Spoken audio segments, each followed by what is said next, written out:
Ons gaan vandag verder gaan, of eindig met die 12 artikels, soos ek reeds gesê het, die ewige lewe. Ek glo aan die ewige lewe. Wat beteken dit? Hoe belangrik is die ewige lewe vir jou?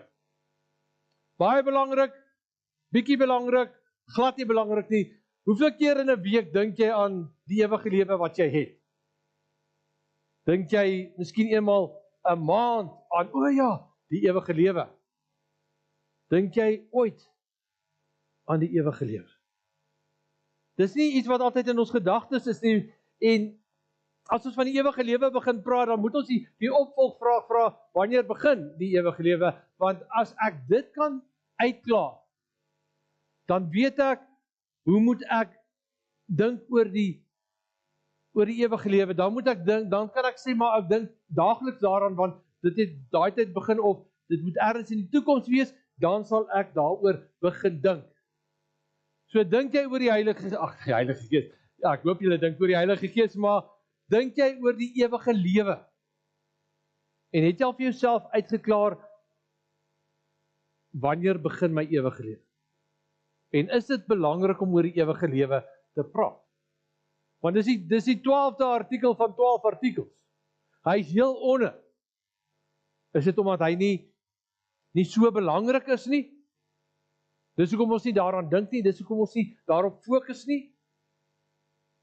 Die ewige lewe, watter impak het dit op ons? Nie die feit van die ewige lewe nie, maar die ewige lewe in realiteit. Die Heidelbergse Katekismus, vraag 58. Die vraag is, watter troos skep jy uit die artikel van die ewige lewe? Hy vra eintlik nou maar, hoe voel jy oor die ewige lewe? Het dit 'n impak op jou? Is dit vir jou belangrik? Hoe beïnvloed dit jou? Hoe lewe jy as gevolg van die feit van die ewige lewe? Dan sê hy, dat aangesien ek nou alreeds die begin van die ewige vreugde in my hart ervaar. En dan gee hy vir die verduideliking van die ewige lewe, ek na hierdie lewe, dis hierdie lewe op die aarde, volkome saligheid sal besit. Volkome saligheid sal besit, laat ek vir ewig by God sal wees. 'n Saligheid wat geen oog gesien, geen oor gehoor, en in die hart van geen mens ooit opgekom het nie. Dis om te bewys hoe groot is die ewige lewe. En dan die doel van die ewige lewe, om God daarin ewig te prys. Ek gaan by hom wees, en vir ewig gaan ek hom loof en prys, want ek gaan vir ewig in sy teenwoordigheid wees. So, as ons na hierdie vraag en antwoord kyk, wanneer begin die Heilige Gees? Elke keer. Wanneer begin die ewige lewe dan? En is dit vir ons belangrik om te weet wanneer die ewige lewe begin, sodat ek daarop kan fokus? Is die ewige lewe vir my 'n belangrike punt? Is dit die kant van die dood? Is dit wanneer ek oorgaan van hierdie lewe na die volgende lewe? Of is dit net in die volgende lewe? So as ek jou vanmôre kan vra, wat sal jy sê? Wat is jou siening van die ewige lewe? Wanneer begin dit? Ons weet dit gaan nie klaar maak. Maar wanneer kan ek sê, ek tree nou in die ewige lewe in? Het jy al ooit daaroor gedink? Is dit vir jou 'n vraag wat jy al probeer beantwoord het? Want dit is nogal 'n uitdagende vraag. Johannes 5 vers 24 gee vir ons 'n verduideliking van die ewige lewe. Want ons moet regtig die ewige lewe kan verstaan. Ons moet weet wat 'n impak het dit op my, want as ek weet wat 'n impak dit op my het, dan kom ek agter, maar hoe moet ek reageer op die feit van die ewige lewe? Want ons kan nie net sê, ons glo in die ewige lewe, maar dit bepaal nie my gedagtes nie, dit bepaal nie my optrede nie. Ek lewe soos ek lewe, of ek nou die ewige lewe het of nie. En dis hoekom hierdie vraag vir ons belangrik is. Wanneer begin dit? En as ek weet wanneer dit begin, hoe gaan ek lewe as gevolg van die ewige lewe wat ek het?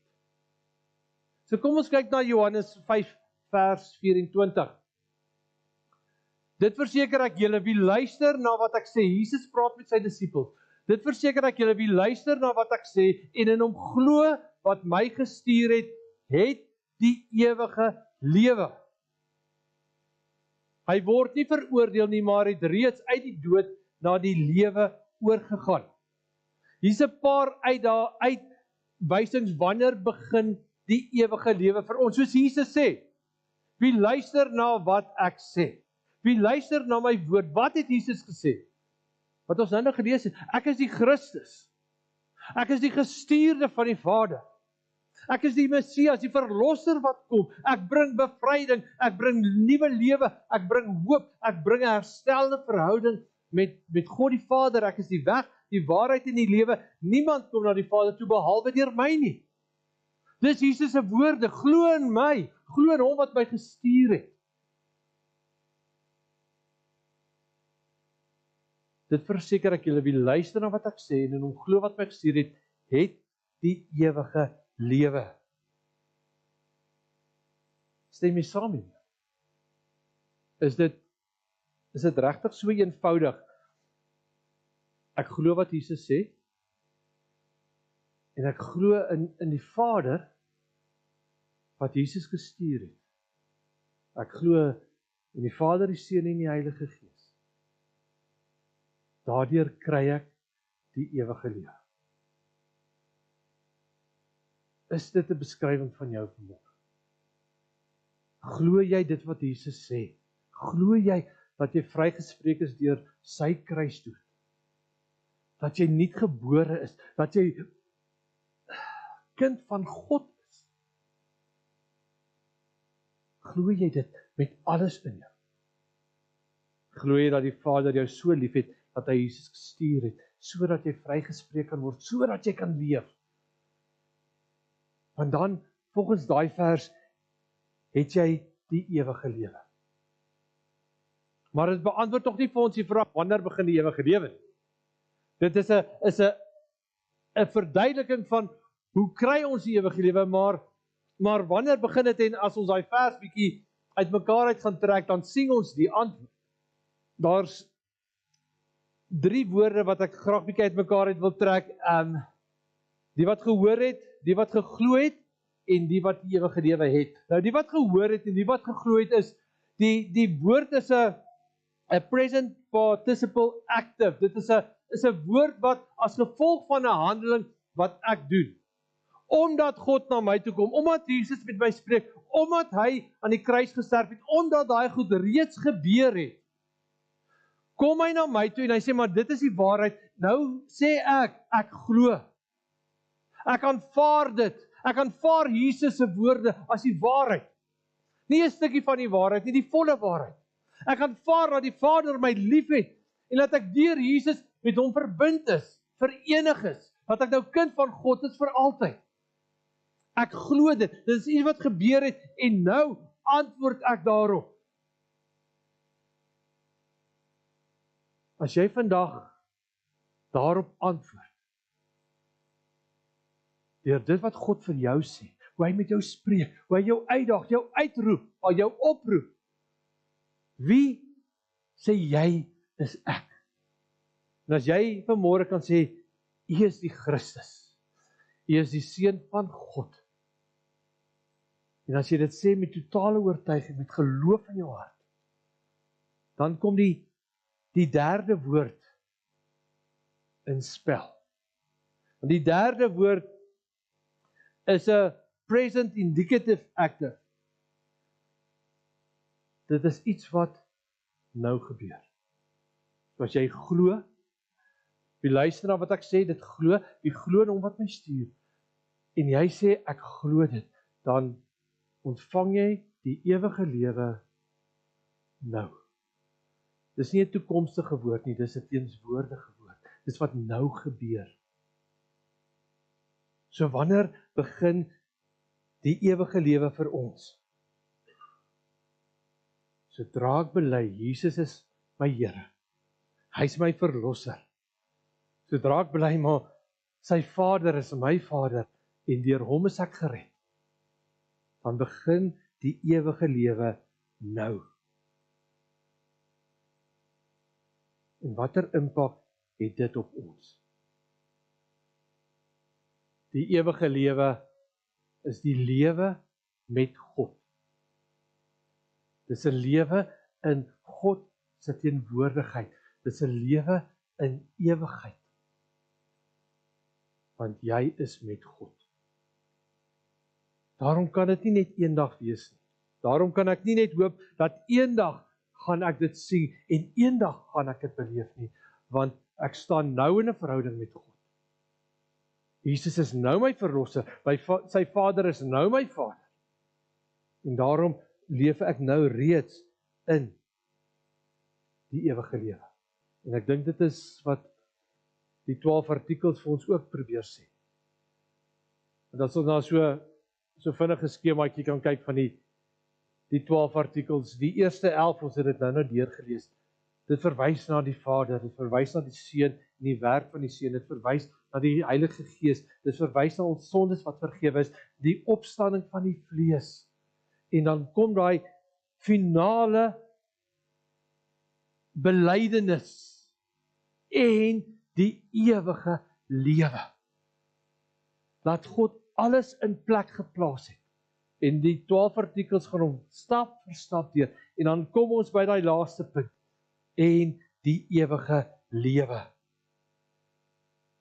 As ons glo wat punt 1 tot 11, artikel 1 tot 11 sê, dan kom artikel 12 en sê daarom het jy nou die ewige lewe. En dis ons realiteit.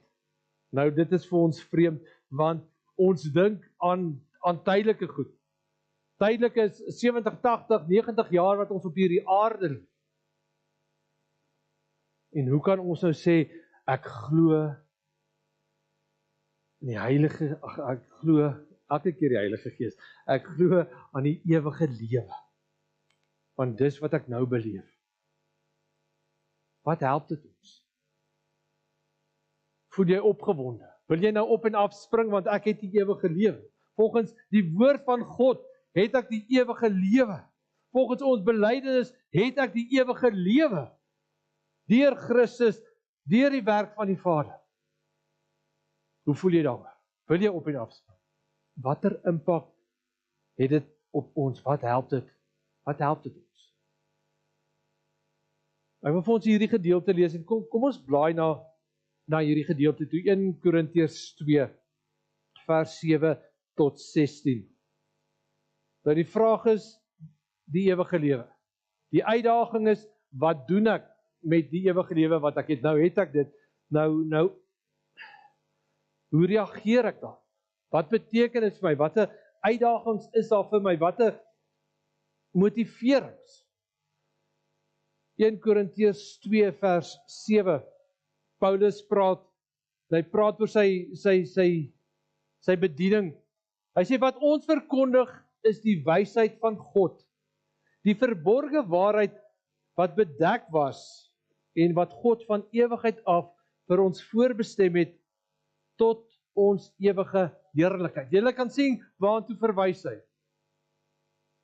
Die ewige lewe. Vers 8. Nie een van die heersers van hierdie wêreld het hierdie wysheid geken nie. As hulle dit geken het, sou hulle nie die Here van die heerlikheid gekruisig het nie. Maar soos daar geskrywe staan, en hoor nou hierso, en dink dit is die beskrywing van die ewige lewe nie. Wat die oog nie gesien het, en die oor nie gehoor het, en wat in die hart van die mens nie opgekom het nie, het God gereed gemaak vir die wat hom liefhet. Nou dink vir 'n oomblik aan die ewige lewe met hierdie verduideliking. Hoe wonderbaarlik moet die ewige lewe wees? Dit wat ons nie gehoor het nie, wat nie in ons harte opgekom het nie, dit het God gereed gemaak vir wie? Vir die wat hom liefhet. Vers 10. Aan ons dan het God dit deur die Gees bekend gemaak, want die Gees deursoek alle dinge, ook die diepste geheimenisse van God. Watter mens ken die verborgde dinge van 'n mens behalwe die gees van die mens wat in hom is. So ook ken niemand die verborgde dinge van God nie behalwe die gees van God. Die gees wat ons ontvang het, is nie die gees van die wêreld nie, maar die gees wat van God kom. En daardeur weet ons wat God ons uit genade geskenk het. Dit verkondig ons ook, nie met geleerde woorde, wat in menslike wysheid ons leer nie, maar met die woorde wat die Gees ons leer. So verklaar ons geestelike dinge aan die mense wat die Gees het. Die mens wat nie die Gees van God het nie, aanvaar nie die dinge van die Gees van God nie. Vir hom is dit onsin. Ons kan dit ook nie verstaan nie, omdat dit geestelik beoordeel moet word. Die mens wat die Gees van God het, kan die waarde van alle dinge beoordeel, maar self kan hy deur geen mens beoordeel word nie. Daar staan geskrywe, wie ken die gedagtes van die Here, wie sal hom raad gee? Maar ons het die Gees van Christus. Wat help dit my om die ewige lewe te hê? As ons na hierdie vers 7 gaan kyk, hy praat van die ewige lewe wat ons verkondig is die wysheid van God, die verborgenheid wat bekend was en wat God van ewigheid af vir ons voorbestem het tot ons ewige heerlikheid. Hy verwys na die ewige lewe. Hy sê, maar daar is 'n ewige lewe. En die klem is op die lewe, dis verseker. Ons wil hê dit moet oor my lewe gaan, maar die ewige lewe, dit is waar dit vir ons so wonderbaarlik raak, want wat God beloof in hierdie gedeelte praat hy van dit wat God van ewigheid af bestem het. Nou, daar is dit al klaar vir ons 'n fokus van waaroor gaan my ewige lewe, dit wat God van ewigheid af bestem het. En dit wat hy van ewigheid af bestem het, is die gees, is die lewe wat hy vir ons gee, die ewige lewe, wat vir ewig gaan wees. Dis 'n ewige God wat handel. Dis nie dat, jy kan dit maar kry, ek weet nie hoe lank dit gaan hou nie. Dis voor tyd bestaan het God dit bestem. En as tyd ophou om te bestaan, dan gaan dit aan. Dan gaan jou ewige lewe aan. Kan jy besef hoe groot is die ewige lewe? Hoe groot is dit wat God vir jou gee? Nie net van ietsie kleins nie, dis buite hierdie wêreld. Ons kan dit nie verstaan nie. Want van ewigheid af het hy dit beloof. Ons ontvang het. Die dag as ek tot bekering kom, dan ontvang ek die ewige lewe en dan gaan daai ewige lewe aan vir ewig. En dis ons realiteit. Kan so iets 'n invloed op jou hê? As jy nou na die ewige lewe gaan kyk, die grootheid daarvan, kan dit 'n invloed op jou lewe hê, op jou geloofslewe hê, op jou verhouding met Jesus, op die manier wat jy gaan lewe as 'n Christen? Of kan ek net sê, dis die ewige lewe en dis dit. Dis moeilik om dit net so ligtelik op te vat, want dit is so groot. Want dan kom ons hier by vers 9, dit wat God vir ons voorberei, dit wat God vir ons skenk, dit wat hy vir ons gee, die ewige lewe, 'n lewe saam met hom vir ewig, uit sy liefde gee hy dit vir ons, en dis ver hoe ons verstaan, daar staan dit, wat ons nie gehoor het nie, wat ons nie eens aan kon dink nie, dit het hy gereed gemaak, dit het jy ontvang. Dit wat nie sin maak nie, dit wat niemand aan ooit gedink het nie, dit is joune. Jy kan dit vat en dit in jou hart vasdruk, dit is myne. Maar kan jy dit glo? Ons praat oor die ewige lewe, maar kan ek dit regtig dit vasvat en daaraan hou en sê, maar dit is een van my steunpilare, dis my 'n anker dat ek die ewige lewe het. En dit is wat vers 10 sê. Want vers 10 sê, die Heilige Gees, dis die Heilige Gees wat vir ons kom getuig oor die ewige lewe. Dis die Heilige Gees, hy wat in ons woon, die Gees van God. Die Gees wat Jesus vir ons gestuur het, dis hy wat in ons lewe en dis hy wat teenoor jou getuig, maar jy het die ewige lewe, want jy glo Jesus Christus is jou verlosser en jou koning. En jy glo die Vader het hom gestuur en jy is verlos. Die Heilige Gees getuig, dit is die waarheid. En vanmôre ontvang die oortuiging van die ewige lewe by die Gees. Dis nie my woorde nie, dit het ons gelees. Die Heilige Gees getuig teenoor jou. En hoor vanmôre sy getuienis. Deur Jesus Christus, deur die werk van die Vader, ontvang ons die ewige lewe en kan ons leef. Daai laaste gedeelte van 1 Korintiërs 2 praat so, dit kan net van God afkom nie. Dit is nie van magtige heersers nie, dit is nie van enige ander plek nie, enige ander mens wat dit vir ons kan bied nie. Dit kom slegs van God af. Hoekom? Want God is ewig en net God kan die ewige lewe gee. Jy gaan dit nêrens anders kry nie. Daar is geen ander entiteit wat ewig is nie, slegs ons God. En dis hoekom hy vir ons gee die ewige lewe. En dit is hoe wonderbaarlik die ewige lewe vir ons is. En hierdie gedeelte praat van die belofte. Dis julle sin. En dit praat ook van hierdie getuienis van die Heilige Gees. So as ons nou die belofte vat, dit wat Jesus gesê het, en ons vat nou die getuienis van die Heilige Gees, en daai twee kom by mekaar, dan kan ons vanmôre met totale sekerheid en oortuiging sê, maar ek het die ewige lewe. Ek is vir ewig vrygespreek en vir ewig sal ek in die teenwoordigheid van God wees en ek sal hom aanbid en hom eer. En so sien ons die grootheid van die ewige lewe. Nie net van die laaste stukkie van die 12 artikels nie, maar iets wat vir ewig gaan duur. Dit wat nou al begin, wat ons Jesus Christus bely. En nou die vraag, hoe gaan ek lewe? Hoe gaan ek lewe nou dat ek die Heilige Gees, die ewige lewe het? En die Heilige Gees. Hoe gaan ek lewe? Hoe gaan dit my lewe beïnvloed? Onthou jy leef nou al die ewige lewe. Hoe lyk dit? Soos iemand wat nie die ewige lewe het nie? Ons kan nie lewe, ons kan nie lyk soos die wêreld. Ons kan nie lyk soos die wat nie die ewige lewe het nie, die wat nie in Christus glo nie, die wat nie die Vader se getuienis wil aanvaar nie. Ons kan nie so lyk nie, hoekom nie? Want ons het die ewige lewe, en omdat ek die ewige lewe het, ek moet anders te lyk.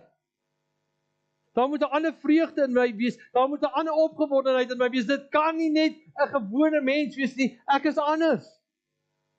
Want die ewige God gee vir my 'n ewige lewe, wat nou reeds begin, en daaruit moet ek leef.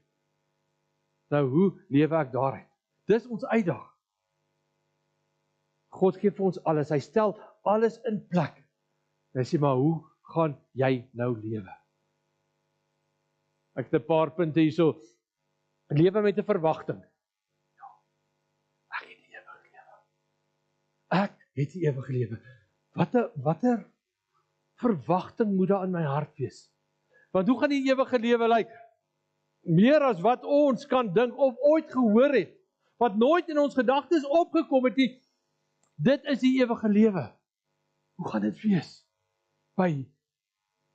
By God in sy teenwoordigheid voor die troon, soos Openbaring het stel. Dis waar ek kan staan, sonder vrees, met totale liefde, want dis my plek. Hoe gaan ek lewe, daai verwagting van, wat kan ek doen?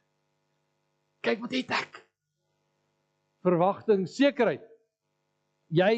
Ons het dit gelees, gaan lees daai verse weer. Jy het die ewige lewe, want jy glo in Jesus se woorde, en jy aanvaar dat God hom gestuur het.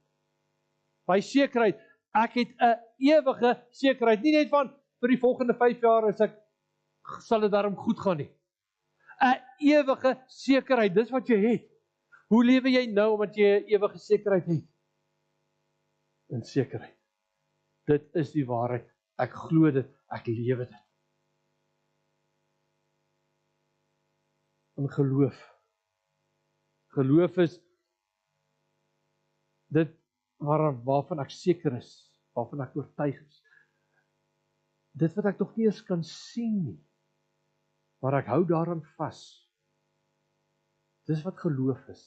Te hoor dit wat God sê, dit te aanvaar. Jesus sê, jy het die ewige lewe. Glo dit. Laat dit jou geloof versterk. Die grootste, wonderbaarlikste ding wat met jou kan gebeur as mens, 'n ewige lewe. Glo dit. Laat dit jou geloof versterk. As jy voel ek twyfel, ek weet nie meer nie, gaan lees hierdie verse. Wat sê Jesus? Hierdie getuienis van Paulus, dis die waarheid. Glo daaraan. Getuienis. Ons het ons nou vergelyk met mense wat nie die ewige lewe het nie. Wat is jou getuienis oor die ewige lewe teenoor ander? As jy na iemand toe gaan sê, maar weet jy, ek gaan vir ewig lewe. Dan jy sê, ja, regtig. Laat ek jou vertel. Kyk wat sê Jesus. Kyk wat getuig die Heilige Gees. Ek het die ewige lewe. Wil jy dit nie ook hê nie? Hierdie wonderbaarlike geskenk wat God vir ons gee. Gebruik dit as 'n getuienis. Ja, dis wat met my gaan gebeur, kan ek vir jou vertel daarvan. Lofprysing en aanbidding. In reaksie teenoor God, omdat ek dit het, ja. Ek het dit nie verdien nie, hy gee dit vir my. Hierdie wonderbaarlike geskenk gee hy vir my. Here, ek loof U, ek prys U. My lewe lê ek neer vir U. Wat U vra, dit sal ek doen. Want kyk wat het ek. Ek kan nie die grootheid daarvan bepaal nie, want ek kan nie eens daaraan dink nie, maar dit is wat ek het. En daarom, Here, wil ek U aanbid, wil ek U dien, wil ek U eer, wil ek U verheerlik, want U is my God. Wow. So kom ons lewe vanuit hierdie realiteit. Ek het die ewige lewe. Om af te sluit, Efesiërs 1 vers 14. Net vir julle lees. Hoor hierdie vers oor die ewige lewe, oor die sekerheid. Die Heilige Gees is die waarborg dat ons ook verder sal ontvang wat God beloof het, wanneer hy almal wat aan hom behoort volkome sal verlos. Daarom moet ons sy grootheid prys. Die Heilige Gees is vir ons 'n waarborg van die ewige lewe. Die Heilige Gees is vir ons daai versekering van ek gaan dit kry. Die feit dat die Gees van God in jou woon, dat hy teenoor jou getuig, dat hy met jou praat, dat hy jou uitdaag, dat hy jou oproep, dat hy saam met jou die pad stap, is die versekering van die feit van die ewige lewe in jou lewe, van die oomblik wat jy tot bekering gekom het, vir ewig. Van 'n ewige God. Hou vas aan hierdie realiteit. Want die Heilige Gees getuig. En soveel meer as wat ons kan dink. Dis soos daai gedeelte in 1 Korintiërs 2 vers 9. Meer as wat ons kan dink, wat ons al ooit van gehoor het, wat ooit in ons gedagtes opgekom het. Dit is hoe groot die ewige lewe gaan wees. Raak opgewonde daaroor. Die Heilige Gees bevestig dit is so. God sê, dit gaan groot wees, dit gaan wonderbaarlik wees.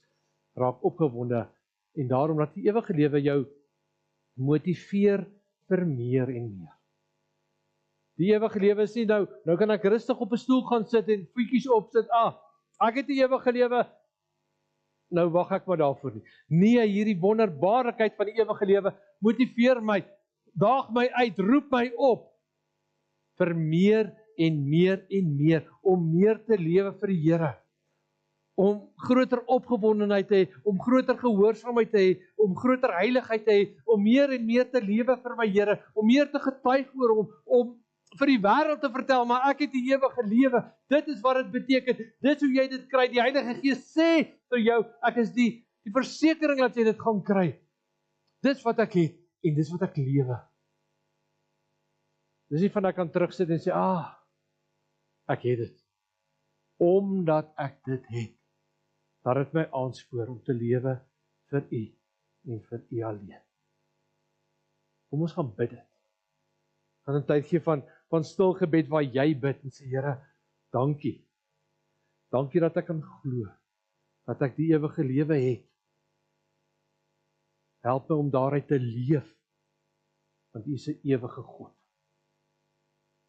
Kom ons bid elkeen van ons in ons harte en praat met ons Here. Kom ons bid saam.